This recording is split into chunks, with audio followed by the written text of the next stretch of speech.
हम इस वक्त मौजूद हैं फरीदाबाद के मोहना में, और जहां 7 महीने से ज़्यादा समय से यहां संघर्ष कर रहे हैं किसान, धरना दे रहे हैं। मांग इनकी एक है कि फरीदाबाद जो बल्लभगढ़ से जेवर एयरपोर्ट के लिए जाने वाला रास्ता है उस पर, क्योंकि मोहना बीच में पड़ता है, वहां कट दिया जाए। इसी को लेकर यहां आज महापंचायत का आयोजन किया है और लोगों ने तय किया है कि उनका वोट कहां जाएगा। बात करते हैं यहाँ के इकट्ठे हुए किसानों से। जी, नाम क्या है आपका? मेरा नाम ज्ञान सिंह चौहान। कहाँ से हैं आप? कौन से गांव से? गांव मेरा मित्रौल है जी, और ये मोहना गांव हमारी पाल में पड़ता है जी। तो आज महापंचायत का आयोजन किया था, क्या निष्कर्ष निकला है? इसमें ये निष्कर्ष निकला है जी कि 7 महीने हो गए धरना को, और आज 8वां महीना शुरू है, 211वां दिन है आज। 7 महीने एक बहुत बड़ा लंबा इंतजार होता है। सरकार के द्वारे पे हम जाने में हमें कोई वो नहीं रही, बहुत गए हैं, चाहे विधायक हो, चाहे सांसद हो, चाहे मुख्यमंत्री जी हो, लेकिन हमारी जो उतार चढ़ाव की मुख्यमंत्री स्वयं की जो घोषणा थी, जो मुख्यमंत्री से निकली हुई बात, मुंह से निकली हुई बात कानून होती है, और आज वो उससे पीछे हट गए, तो जनता में रोष बना और ये धरना लग गया। धरना के बाद भी हम उनके पास जाते रहे, लेकिन मांग पूरी नहीं उतार चढ़ाव की। बीच बीच में कई पंचायतें होती गई, और अब चुनाव है, लोहा गर्म है, तो जो हमारा विरोध कर रहा है हम उसके विरोध में हैं, जो हमारी मदद कर रहे हैं हम उसके मददगार हैं। आज ये निर्णय हुआ है, और धरना हमारे माननीय कृष्ण पाल मंत्री जी कहते हैं कि भाई ये कांग्रेस वाले बैठे हैं। इस बात को आज पूरी जनता ने कंडम किया है कि ये वो नहीं बैठे कांग्रेसी, इसमें तो सर्वजातीय सर्वधर्म की जनता बैठी है, ना कि कांग्रेसी बैठे हैं। वो कहते हैं कि ये 5 तारीख के बाद स्वतः ही खत्म हो जाएगा, ये तो चाल है किसी की, इसमें किसी की कोई चाल नहीं है। ये 5 तारीख के 5 जून के बाद तो और तेजी से चलेगा, और इसमें अधिक भीड़ बढ़ाई जाएगी। जो भी बन के आएगा उसी से हमारी ये मांग रहेगी, चाहे वो कांग्रेस का हो, चाहे किसी अन्य दल का हो। और किसान मौजूद हैं हमारे साथ। जी, नाम क्या है आपका? रामदास सिंह भाटी। रामदास जी, महापंचायत हुई है, कितने गांव के लोगों ने भाग लिया इसमें? देखिए, कम से कम सैकड़ों गांव के लोगों ने भाग लिया इस महापंचायत में, और हमारे किसान यहाँ तकरीबन 7 महीने से धरने पे बैठे। हमारी माताएं बहनें, हमारे पितातुल बुजुर्ग, नौजवान साथी, सर्दी में, गर्मी में, बरसात में, और यहाँ की जो सरकार है, माननीय मुख्यमंत्री जी, वो यहाँ पर एक भंडारे में आए थे और इंटरचेंज पर घोषणा भी कर चुके थे कि इंटरचेंज देंगे, और मंत्री जी भी थे कृष्णपाल गुर्जर, वो भी घोषणा कर चुके थे। लेकिन आज जो वादा खिलाफी कर रहे हैं हमारी जनता से, अपने वादे से मुकर रहे हैं, तो इसलिए जनता में बहुत बड़ा आक्रोश है। यहाँ पर 7 महीने हो गए धरना देते देते, और जनप्रतिनिधि यहाँ पर कृष्णपाल गुर्जर आज तक भी धरने में उपस्थित नहीं हुए कि भाई मेरी जनता किस वजह से परेशान है, क्या वजह है। वो इंटरचेंज की मांग है, कोई बड़ी मांग नहीं है इनकी, और ये सबक अब के जनता ऐसा सिखा देगी।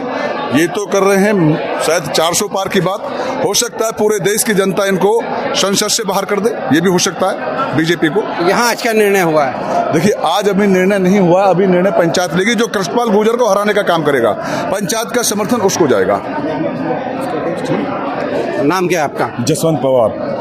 जसवंत जी, महापंचायत में इकट्ठा हुए हैं। एक मुद्दा इतना बड़ा कैसे हो गया कि सरकार कह रही है इतने सारे काम किए, लेकिन एक कट को लेके तमाम गांव के, आसपास के गांव के लोग इकट्ठे हुए, सैकड़ों लोग इकट्ठे हुए, और वो विरोध कर रहे हैं बीजेपी का। देखिए, बहुत छोटा मुद्दा नहीं है, पूरे इलाके का मुद्दा है, पूरे फरीदाबाद का मुद्दा है। और देखिए, अगर कट नहीं मिलेगा तो यहाँ का जो संतुलन है वो बिगड़ जाएगा ट्रैफिक का। आज जेवर एयरपोर्ट से हमें कनेक्टिविटी दे रहा है सरकार, उसके नाम पर वोट ले रही है, जबकि जो आसपास के 50 से 60 गाँव है वो प्रभावित हो रहे हैं किसान। तो ऐसा क्यों ना इंसाफी हमारे साथ जो सांसद है, और भरी मंच से जो हरियाणा के मुख्यमंत्री थे मनोहर लाल खट्टर जी, उन्होंने भरे मन से कहा था 2022 के अंदर कि मैं मोहना के अंदर ग्रीन एक्सप्रेस से कट दूंगा।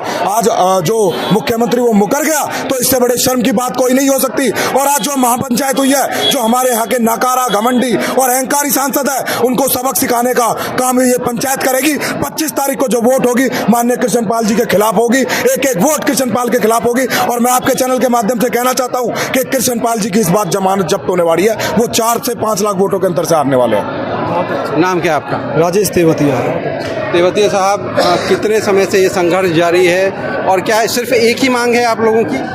पिछले 7 महीनों से संघर्ष जारी है। सबसे पहली मांग निश्चित रूप से हमारी मोहना कट को लेकर है, लेकिन इसके साथ साथ में किसानों की बहुत सारी मांगें हैं। एमएसपी की मांग है, किसानों के ऋण को माफ करने की बात है, किसानों को अन्य सुविधा देने की बात है। तो कहीं पर भी सरकार ने किसी भी प्रकार से न केवल किसानों बल्कि सारे प्रदेश वासियों के हितों के साथ में कुठाराघात किया है और अब जनता सचेत है, इनको सबक सिखाएगी। सरकार कहती है कि खाद यूरिया अवेलेबल करवा रहे हैं, पहले लाइनें लगती थी, इसके अलावा सम्मान निधि दे रहे हैं, तो क्या इन सब का कोई मायने नहीं, कट ज़्यादा मायने रखता है? बिल्कुल निश्चित रूप से किसान इस देश की आत्मा है, इस प्रदेश की शान है।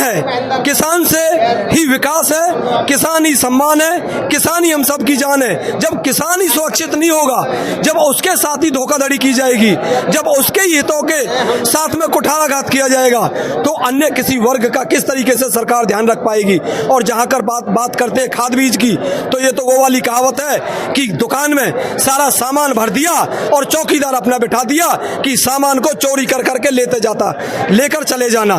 तो मेरे कहने का मकसद ये है, खाद बीज नहीं, सबसे पहले वो मांग जिससे हमारा क्षेत्र, हमारे किसान, हमारी जमीन, हमने जमीन दी और हमारी जमीन देने के बाद में तत्कालीन मुख्यमंत्री की घोषणा के बावजूद अपनी बात से मुकरना ही इस बात का परिचायक है कि कोई हरियाणा सरकार में कहनी और कथनी में जमीन और आसमान का अंतर है। अच्छा, कट की मांग कर रहे हैं, कट के आने से क्या फायदा होने वाला है? कट के आने से न केवल जमीनों के भाव बढ़ेंगे बल्कि इसके साथ में रोजगार प्रभावित होगा, आने जाने की सुविधाएं होंगी। करीबन 60 गांवों के लोग यहां से प्रभावित हैं। तो कट केवल हमारी मांग नहीं है, न केवल मोहने गांव की या आसपास के लोगों की मांग नहीं है, इसमें सैकड़ों गांव प्रभावित है। यहां से लेकर यूपी तक के, जेवर तक के लोग सब यहां से कनेक्टिविटी होगी तो रोजगार के साधन बढ़ेंगे, यहाँ पर संपन्नता, खुशहाली आएगी। किसान का बेटा, उसको अपने जीवन को जीने के लिए कुछ पर्याप्त अवसर मुहैया अपने वो हो पाएंगे। तो न केवल इससे कट की मांग पूरी होगी बल्कि बहुत सारे फायदे आने वाली पीढ़ी को भी मिलने वाले हैं। कुछ और लोग भी हैं, उनसे भी बात करते हैं। ये नाम बता दीजिए आप। जी, पारस भारद्वाज। पारस जी, एक मुद्दा पूरे इलाके का इतना बड़ा बन गया कि वो चुनाव को प्रभावित कर रहा है। देखिए, मुद्दा केवल यहाँ पर इसको आप एक कट के मुद्दे के रूप में मत देखिए। इसमें आप देखिए कि जो सत्ता पक्ष है, जो जनप्रतिनिधि है, जिसको इसी जनता ने चुनकर 6.5 लाख के वोट से जो इसको जिताकर भेजा, आज यही जो है वो रक्षक जो है वो आज भक्षक बन गया। तो ये केवल इस मोहना की बात नहीं है। आप बदरपुर बॉर्डर से लेकर और आप होटल के बॉर्डर तक आप चले जाइए, इसी तरह के इशूज, इसी तरह की जो दिक्कत समस्याएं इनके अहंकार की वजह से, जहां पर इनकी जमीनें हैं वहीं पर ही विकास होगा। ये इन्होंने अपना एक जिसको कहते हैं कि भाई अपना एक लक्ष्य बना लिया है कि भाई विकास वहीं होगा जहां मेरी जमीनें होंगी। चाहे आप नहर पार में देख लीजिए, वहां पर भी ऐसा किया है। चाहे आप बड़खल विधानसभा में देख लीजिए, वहां पर भी इस तरह के काम हो रहे हैं। चाहे मोहना है, यहाँ पर भी इस तरह के काम हो रहे हैं। मैं तो बल्कि नमन करूंगा मोहना के जो सरदारी है, मोहना के जो ये पंचायत है, जिसने इस आवाज को इतना बुलंद किया है कि और लोग आवाज नहीं उठा पाते। दिक्कत सारी है, अगर एक बार आवाज उठाने की बात अगर ऐसा लोगों के मन में आ जाए तो आप देखिए पूरा शहर जल रहा है इसी बात से। तो केवल एक उसकी बात नहीं है, ये इस व्यक्ति के चरित्र की बात है, इस व्यक्ति के राजनीतिक चरित्र की जो बात है उसके ऊपर प्रश्न चिन्ह है।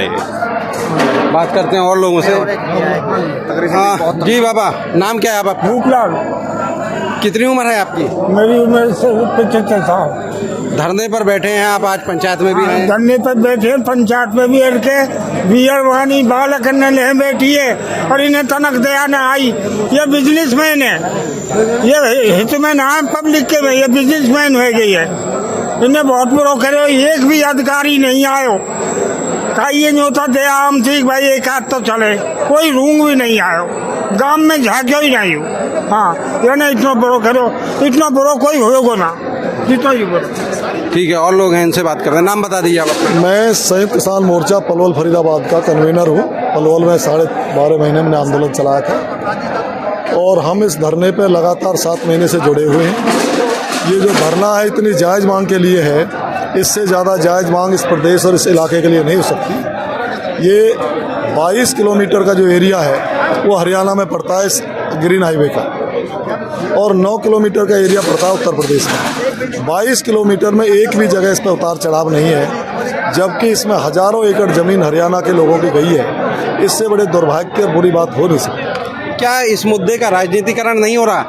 राजनीतिकरण कोई नहीं है इसका। इसमें जितने भी लोग बैठे हैं धरने में, इनमें सभी पार्टियों के लोग हैं, यहाँ तक कि भारतीय जनता पार्टी के समर्थित लोग भी इसमें शामिल हैं, क्योंकि ये किसी व्यक्ति विशेष का नहीं है। अगर इस पर रोड उतार चढ़ाव बन जाएगा तो आप मीडिया के लोग भी जाएंगे, सर्विस वाले भी जाएंगे, व्यापारी भी जाएंगे, सभी धर्म और जातियों के जाएंगे।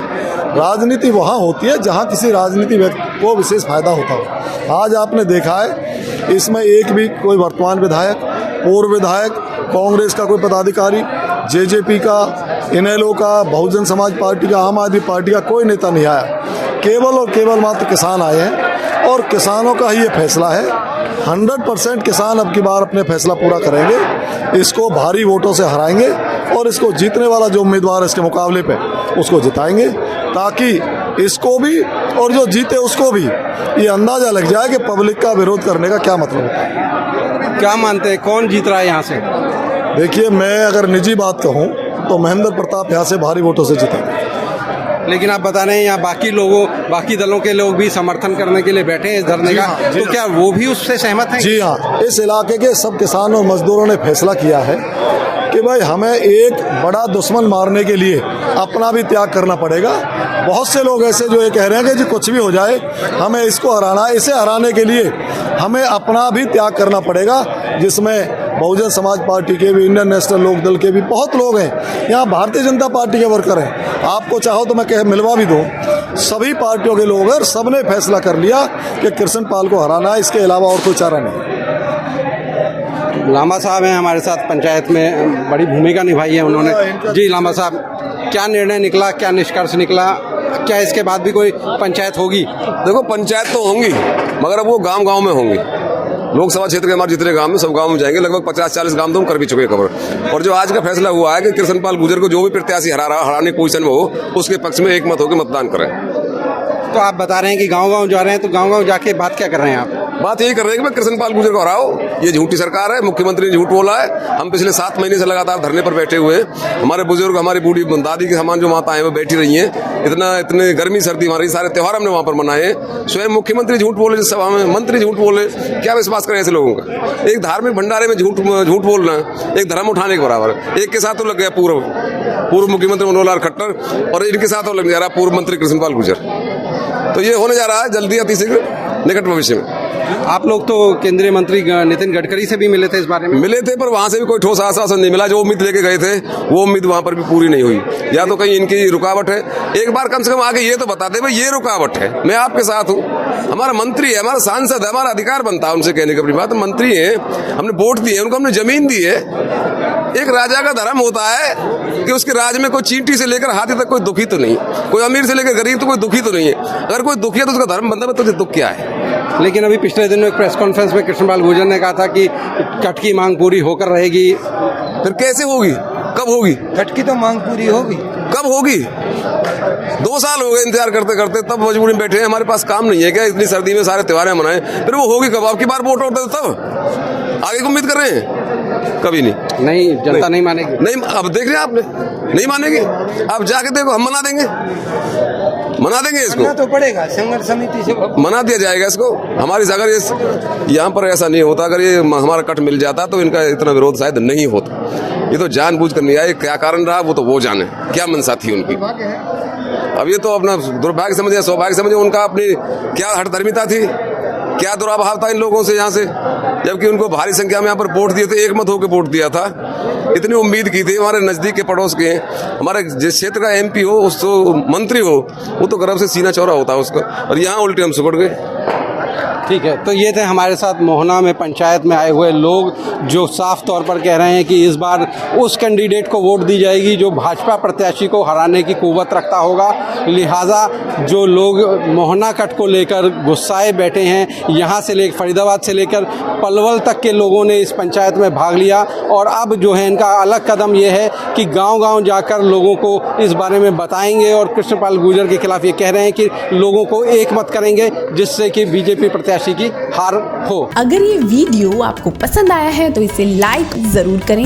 अगर चैनल अभी तक सब्सक्राइब नहीं किया है तो कर लें और नोटिफिकेशन पाने के लिए बेल आइकन भी दबा दें।